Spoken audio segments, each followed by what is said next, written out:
स्नान तो करना पड़ेगा, डुबकी तो लगाना पड़ेगा अखिलेश जी, क्योंकि आज जिस तरह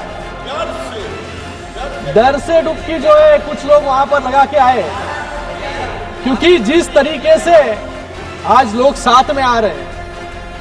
हमेशा आपने हिंदू धर्म का विरोध, आपको नहीं बोल रहा हूं, खाली मैं विपक्ष को बोल रहा हूं, हिंदुओं का विरोध, श्रद्धा का विरोध, ये करने का काम हमेशा इन्होंने किया है। लेकिन आज देश की जनता एकत्रित आ रही है। अरे आप लोग 100 पार नहीं कर पाए, 99 तक अटक गए। बजट ने रखा है समाज के हर वर्ग का पूरा ध्यान। सुन लीजिए, परेशान और विपक्ष हो गया है परेशान। इंफ्रास्ट्रक्चर का फायदा अब होगा पूरे देश में, सड़क, पुल और मेट्रो बनेंगे हर प्रदेश में। वंदे भारत और बुलेट ट्रेन से महाराष्ट्र को भी नई रफ्तार मिलेगी। डबल इंजन की गाड़ी अब 3 गुना तेजी से चलेगी। रटे हुए थे, प्रैक्टिस किए थे, लेकिन बजट आने के बाद पूरी तरीके से चेकमेट करने का काम निर्मला सीतारमण जी ने विपक्ष को किया। इसलिए जब हम बाहर गए, मकर द्वार पर गए, तो मकर द्वार पर विपक्ष का एक भी सांसद जो है वहां पर बाइट देते हुए दिखा नहीं, क्योंकि अभी क्या कहेंगे, क्योंकि बजट में इतना कुछ दे चुका है, तो आज विपक्ष जाकर क्या आलोचना करेंगे। ये सही परिस्थिति बता रहा हूं मैं एनडीए को यहां पर बधाई देता हूं एक ऐतिहासिक जीत के लिए, और विपक्ष को भी बधाई देता हूं ऐतिहासिक हार के लिए। विपक्ष के लोग कहते थे कि एनडीए इस जन्म में राम मंदिर नहीं बना पाएगी, 370 कलम नहीं हटा पाएगी, और कुछ लोग कह रहे थे कि इस जन्म में मोदी जी तो आम आदमी पार्टी को कभी हरा नहीं पाएंगे। इस 10 साल में राम मंदिर भी बन गया, 370 भी हट गया, और इस दिल्ली में सरकार भी बन गई, और आप इस जन्म में ही यूनिफॉर्म सिविल कोड भी इस देश में आएगा। जो व्यक्ति अपने आप को पीएम इन वेटिंग समझते थे, नई दिल्ली की जनता ने उनका टिकट ही काट दिया, क्योंकि इस नई दिल्ली में इतने साल तक एक परिवार रहा। अपने घर में खाता खोलने के लिए उनको इतने सालों तक परिश्रम, वेटिंग, और आने वाले समय में और वेटिंग करना पड़ेगा। कुछ लोग ईवीएम पर सवाल उठा रहे हैं यहाँ पर कि फर्जी वोटर जोड़ दिए गए। मैं उनको बताना चाहूंगा, we gave people economic growth and people blessed us with electoral growth. इसलिए इतना पूर्ण बहुमत आज इस भारत में भी और महाराष्ट्र में भी हमें मिला, और आज दिल्ली में भी। आज बेईमानी तो आप लोगों ने लोकसभा के टाइम की। लोकसभा के टाइम आपने लोगों को फंसाने का काम किया, लोगों को आपने गुमराह किया, इसलिए कुछ वोट्स आप लोगों को मिले, लेकिन लोगों को जो है हमेशा आप गुमराह नहीं कर पाए। उसका नतीजा दिल्ली इलेक्शन हो, महाराष्ट्र इलेक्शन हो, आपको दिखाई दिया। माननीय और आने वाले समय में शिंदे जी, आप इधर देख के उधर बोलिए, इधर देख के बोलिए, आज इधर देख के बोलिए, किसी को भी बोलिए आप। सुनिए, बैठ जाइए। यादव जी, बैठ जाइए। यादव जी बैठिए। यादव जी, अखिलेश जी बिठाइए उनको, अखिलेश बिठाइए। धन्यवाद। अवधेश जी, आज अवधेश जी आराम से बैठिए, आराम से बैठिए। आज अरे सुनिए यार, आज इंडी गठबंधन एक क्रिकेट टीम की तरह है, जिसमें कांग्रेस नाम का एक बैट्समैन है जो हर एक को रन आउट करने के पीछे लगा है। जो हमारे प्रधानमंत्री बिल्कुल सत्य कहते थे कि कांग्रेस पार्टी नहीं परजीवी है, लेकिन मैं ये कहना चाहूंगा कि कांग्रेस पार्टी जो है भारतीय राजनीति का एक भस्मासुर है, जिसके ऊपर हाथ रख दे वो भस्म हो जाता है। उसका उदाहरण जो है हमारे महाराष्ट्र में है। Maharashtra I'll check. में I'll check, madam. I'll check. Maharashtra Please, में I'll आप check. देखिए, I'll check. If Sir, there is any मैं unparliamentary, कोई भी असंसदीय शब्द का what? इस्तेमाल I'll नहीं check. किया मैंने। I'll check, madam. भस्मासुर हमारे देश के इतिहास का और यही भस्मासुर Please check. यही भस्मासुर खुद के सर पर भी आने वाले समय में हाथ रखने वाला है। डॉक्टर श्रीकांत शिंदे। धन्यवाद अध्यक्ष महोदय जी। ले करवा देते हैं सर इनके बाद। अध्यक्ष जी, आपने मुझे बजट पर बोलने का मौका दिया।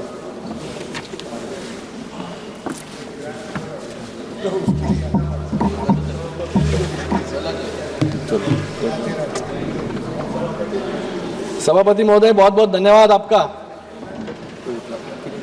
और मैं सबसे पहले अखिलेश जी बैठिए, जरा बैठिए। मैं सबसे पहले अखिलेश जी ने जो बातें कुंभ पर बोली कि 144 साल बाद ये महाकुंभ आया है, ये झूठ है।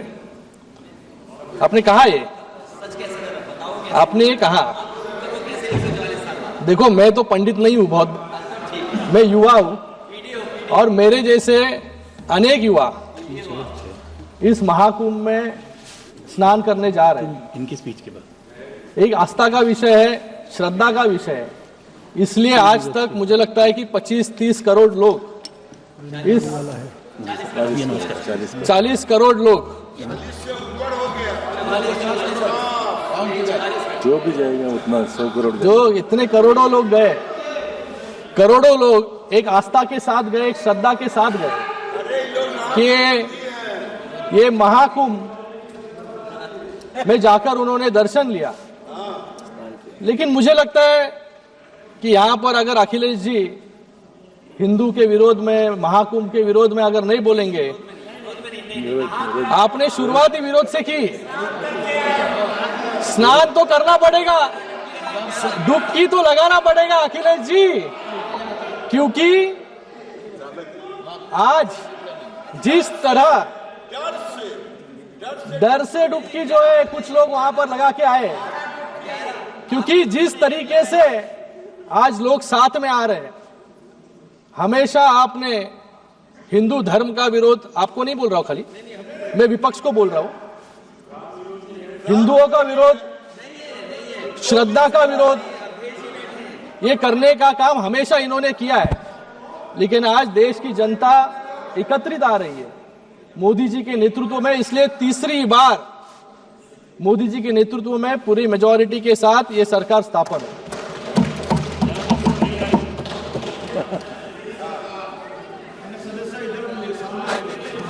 आज मैं यहां पर इस बजट, अरे आप लोग 100 पार नहीं कर पाए, 99 तक अटक गए। आज इस बजट को मैं मेरी पार्टी शिवसेना और हमारे नेता एकनाथ शिंदे जी की तरफ से पूरा समर्थन करता हूं, क्योंकि ये हर वर्ग को कुछ ना कुछ तो देने का काम इस बजट ने किया है। इस बजट ने ड्यूअल रिकॉर्ड सेट किया है। पहला, एनडीए सरकार का यह 11वां बजट है जो अपने आप में एक रिकॉर्ड है, और दूसरा रिकॉर्ड है कि निर्मला सीतारमण जी जो पहली इस भारत की फुल टाइम फाइनेंस मिनिस्टर है, उन्होंने 8वां बजट इस सदन में प्रस्तुत किया। वो हमारे देश की रक्षा मंत्री भी रह चुकी है, अभी वित्त मंत्री भी है। उनके कार्यकाल में देश समृद्ध भी हुआ और सुरक्षित भी। अगर मोदी जी को टीम इंडिया का कप्तान हम कहते हैं, तो आज टीम इंडिया का विनिंग ऑलराउंडर जो है हम निर्मला सीतारमण जी को कह सकते हैं। 2014 में जब कांग्रेस ने एक पैरालाइज्ड इकोनॉमी हमें दी, तो हमारा बजट 17,94,000 करोड़ था।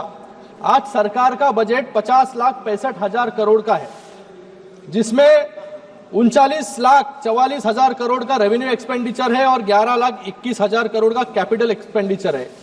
इसका मतलब तीसरे कार्यकाल में 3 गुना अधिक बजट, 3 गुना अधिक विकास और 3 गुना स्पीड से विकास इस देश में हो रहा है। ये बजट कितना महत्वपूर्ण है, इसका क्या इंपैक्ट होगा, ये मैं कुछ पंक्तियों में आपको बताना चाहूंगा।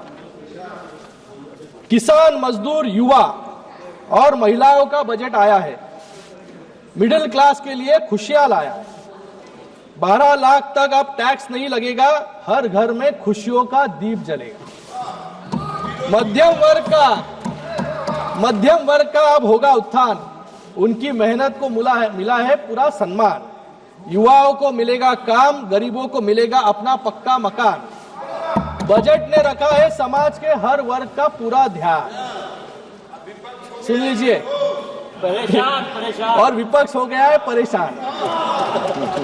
इंफ्रास्ट्रक्चर का फायदा अब होगा पूरे देश में।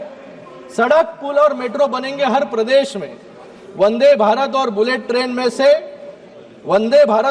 ट्रेन से महाराष्ट्र को भी नई रफ्तार मिलेगी।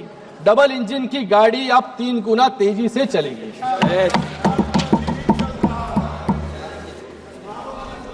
मैं 2020 का वो समय याद करता हूं कि जब वित्त मंत्री जी मुंबई में एक फंक्शन में आई थी, तब के महाराष्ट्र के मुख्यमंत्री कहते थे कि मुझे बजट को समझता नहीं है, फिस्कल डेफिसिट को समझता नहीं है। मैं मेरे बजट का जो भी दूसरे दिन कहना हो तो पहले ही दिन, पहले दिन एक टिप्पणी बना के रख देता हूं बजट आने के पहले। वैसे ही हालत मुझे लगता है कि इस बार विपक्ष की हुई थी। पुराने डायलॉग्स जो है विपक्ष ने रटे हुए थे, प्रैक्टिस किए थे, लेकिन बजट आने के बाद पूरी तरीके से चेकमेट करने का काम निर्मला सीतारमण जी ने विपक्ष को किया। इसलिए जब हम बाहर गए, मकर द्वार पर गए, तो मकर द्वार पर विपक्ष का एक भी सांसद जो है वहां पर बाइट देते हुए दिखा नहीं, क्योंकि अभी क्या कहेंगे, क्योंकि बजट में इतना कुछ दे चुका है, तो आज विपक्ष जाकर क्या आलोचना करेंगे। ये सही परिस्थिति बता रहा हूं मैं।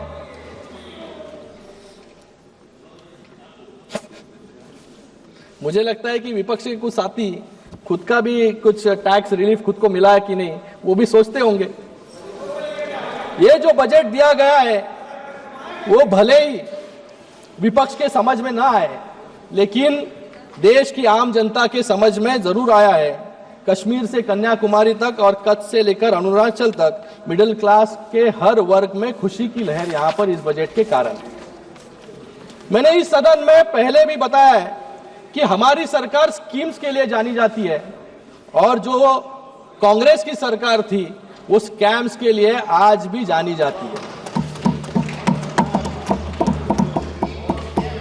स्कीम्स और स्कैम्स। विपक्ष वाले बोलते थे कि 10 साल में क्या किया, और विपक्ष के कुछ नेता यहां पर एआई पे भी बात कर रहे थे।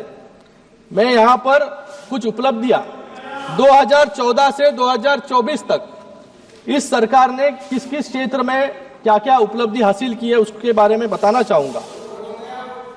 एयरपोर्ट्स वो भी बता रहा हूं आपको।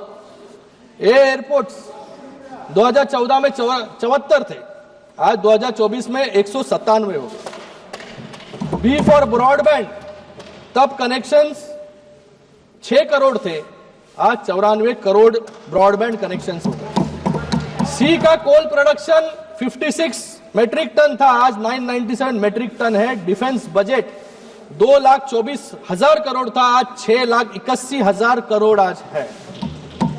इथेनॉल का ब्लेंडिंग परसेंटेज जो पहले खाली 1.53% था, आज 15% है। उसके कारण फॉरेन एक्सचेंज भी हमारे देश का बच रहा है। एफडीआई जो $305 बिलियन था, आज $596 बिलियन है।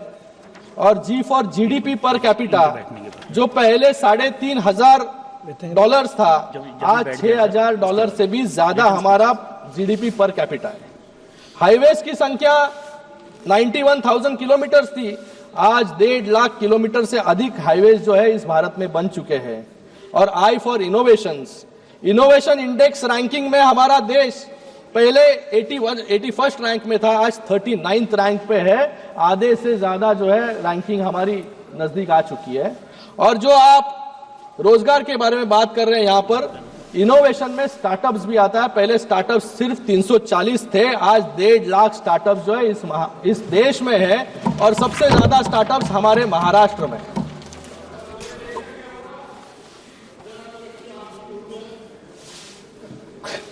महाराष्ट्र इतना बड़ा राष्ट्र है।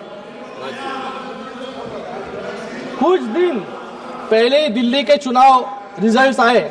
मैं एनडीए को यहां पर बधाई देता हूं एक ऐतिहासिक जीत के लिए, और विपक्ष को भी बधाई देता हूं ऐतिहासिक हार के लिए।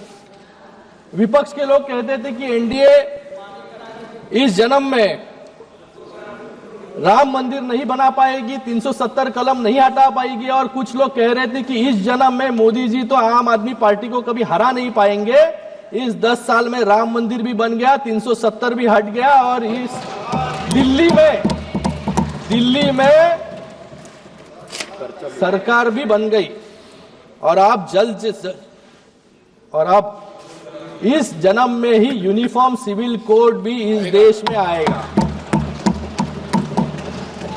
जो व्यक्ति अपने आप को पीएम इन वेटिंग समझते थे, नई दिल्ली की जनता ने उनका टिकट ही काट दिया, क्योंकि इस नई दिल्ली में इतने साल तक एक परिवार रहा।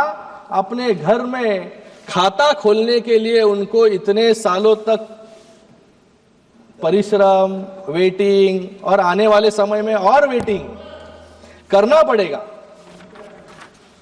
कुछ लोग ईवीएम पर सवाल उठा रहे हैं यहां पर कि फर्जी वोटर जोड़ दिए गए। मैं उनको बताना चाहूंगा, we gave people economic growth and people blessed us with electoral growth. इसलिए इतना पूर्ण बहुमत आज इस भारत में भी और महाराष्ट्र में भी हमें मिला, और आज दिल्ली में भी। पिछले 10 वर्षों में सिर्फ इकोनॉमिक इंडिकेटर्स ही नहीं, इलेक्ट्रोल इंडिकेटर्स पर भी हमने रिकॉर्ड स्थापित किए हैं। 2014 में एनडीए की सरकार सिर्फ 7 राज्यों में थी और कांग्रेस की सरकार 13 राज्यों में थी, लेकिन 2025 में आज एनडीए की सरकार 21 राज्यों में है और कांग्रेस की सरकार सिर्फ 4 राज्यों में बची है। आज बेईमानी तो आप लोगों ने लोकसभा के टाइम की। लोकसभा के टाइम आपने लोगों को फंसाने का काम किया, लोगों को आपने गुमराह किया, इसलिए कुछ वोट्स आप लोगों को मिले, लेकिन लोगों को जो है हमेशा आप गुमराह नहीं कर पाए। उसका नतीजा दिल्ली इलेक्शन हो, महाराष्ट्र इलेक्शन हो, आपको दिखाई दिया। माननीय सदस्य, आने वाले समय में शिंदे जी, आप इधर देख के उधर बोलिए, इधर देख के बोलिए, आज इधर देख के बोलिए, किसी को भी बोलिए आप। सुनिए, बैठ जाइए। यादव जी, बैठ जाइए। यादव जी बैठिए। यादव जी, अखिलेश जी बिठाइए उनको, अखिलेश बिठाइए। धन्यवाद। अवधेश जी, आज अवधेश जी आराम से बैठिए, आराम से बैठिए। आज हिंदी, अरे सुनिए यार, आज हिंदी हमने आपका सुना है, हमारा भी सुनिए। हम लोग ने देखो अखिलेश जी का पूरी चुपचाप बैठ के ध्यान से सुना। आप भी हमारा ध्यान से सुनिए। आप ध्यान लगा दीजिए। आज इंडी गठबंधन में आज इंडी गठबंधन एक क्रिकेट टीम की तरह है, जिसमें कांग्रेस नाम का एक बैट्समैन है जो हर एक को रन आउट करने के पीछे लगा है। जो हमारे प्रधानमंत्री बिल्कुल सत्य कहते थे कि कांग्रेस पार्टी नहीं परजीवी है, लेकिन मैं ये कहना चाहूंगा कि कांग्रेस पार्टी जो है भारतीय राजनीति का एक भस्मासुर है, जिसके ऊपर हाथ रख दे वो भस्म हो जाता है। उसका उदाहरण जो है हमारे महाराष्ट्र में है। महाराष्ट्र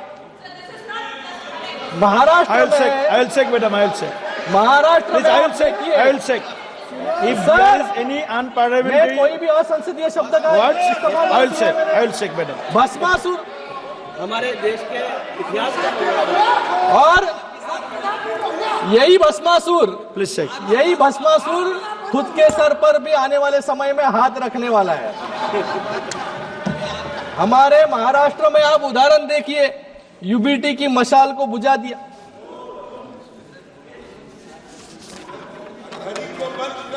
घड़ी को जो सबसे ज्यादा विधायक चुन के आते थे, आज उनकी परिस्थिति क्या हो गई है। और जिन्होंने हिंदुत्व छोड़ा, आइडियोलॉजी के साथ कॉम्प्रोमाइज किया, आज उनके साथ क्या परिस्थिति हो गई है महाराष्ट्र में आके आप देख लीजिए।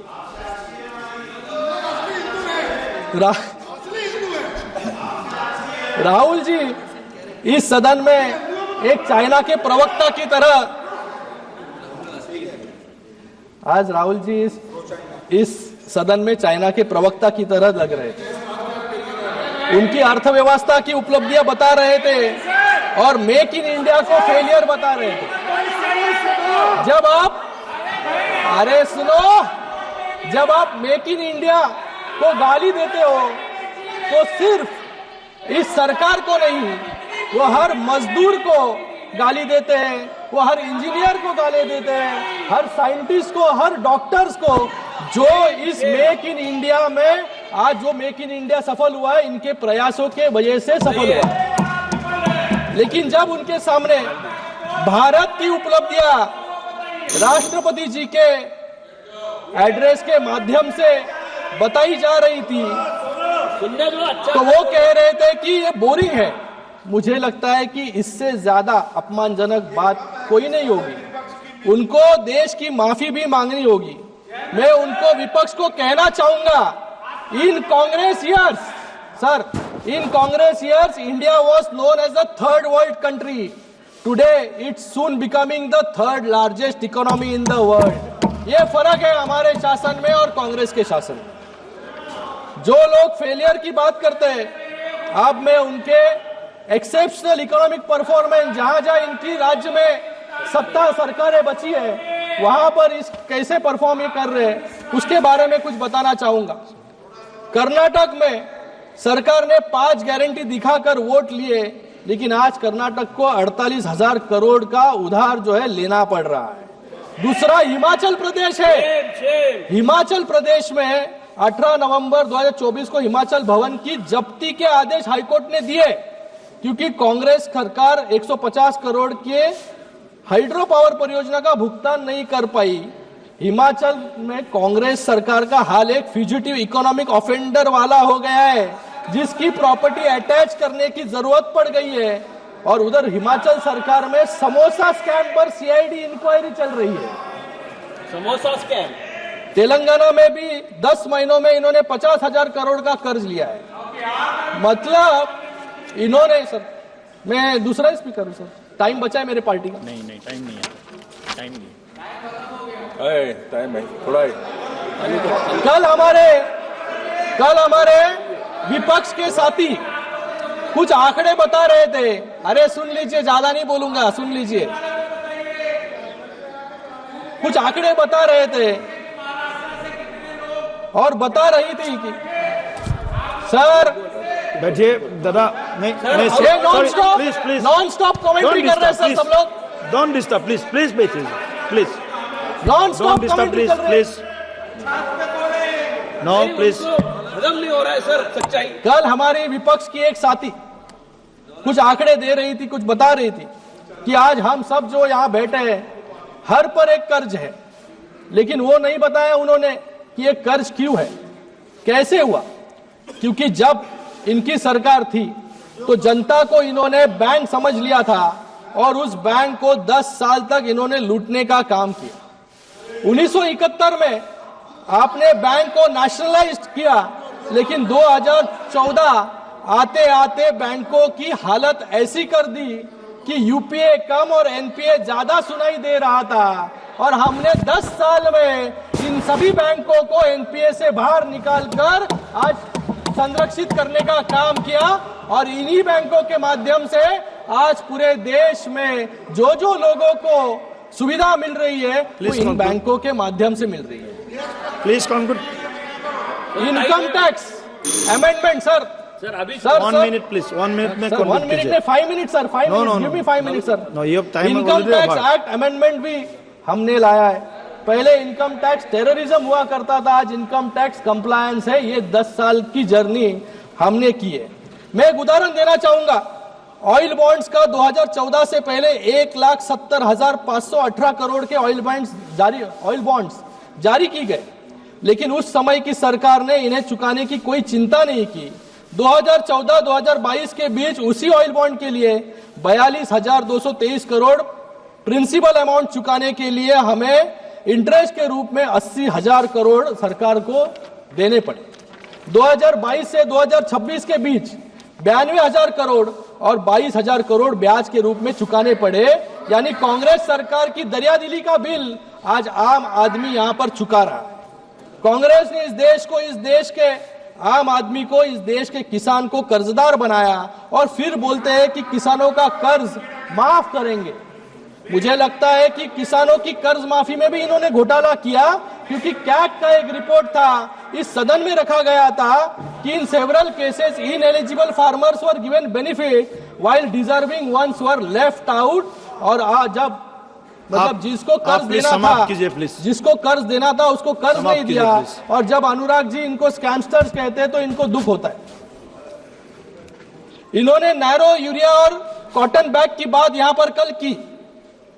ये वो लोग हैं जिन्होंने कोरोना जैसी आपदा में भ्रष्टाचार का अवसर छोड़ा नहीं। इन्होंने बॉडी बैग, जो बॉडी बैग 600 रुपया में मिल रहा था, उसको 6,000 रुपया में खरीदने का काम इन्होंने किया। खिचड़ी में घोटाला करने का काम इन्होंने किया। सीडब्ल्यूजी में रिकॉर्ड घोटाला करने का काम इन्होंने किया। और इनके खुद के मंत्री टैक्स रेवेन्यू बढ़ाने की जगह अपना रेवेन्यू बढ़ाने के लिए वसूली कर रहे थे और जेल में भी गए। इसको कोई ऑथेंटिकेशन की जरूरत नहीं है। ओके सिन्हा जी, प्लीज खत्म कराओ। लास्ट महाराष्ट्र की बात करूंगा, महाराष्ट्र की बात करूंगा सर। Time is over. इसलिए इस न्यायालय ने, देश की न्यायालय ने उनको आदेश दिया और जेल में भेजा।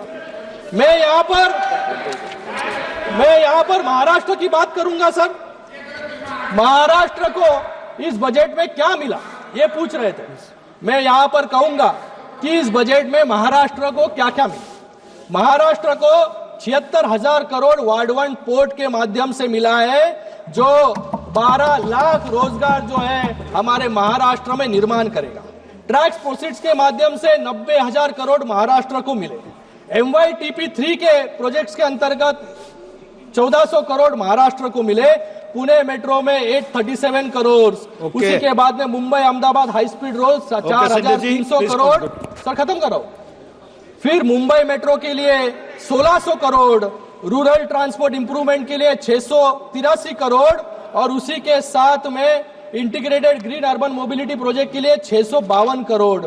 और रेलवे में तो सबसे ज्यादा फायदा महाराष्ट्र को हुआ है, 23,778 करोड़ सिर्फ रेलवे में हमें मिले।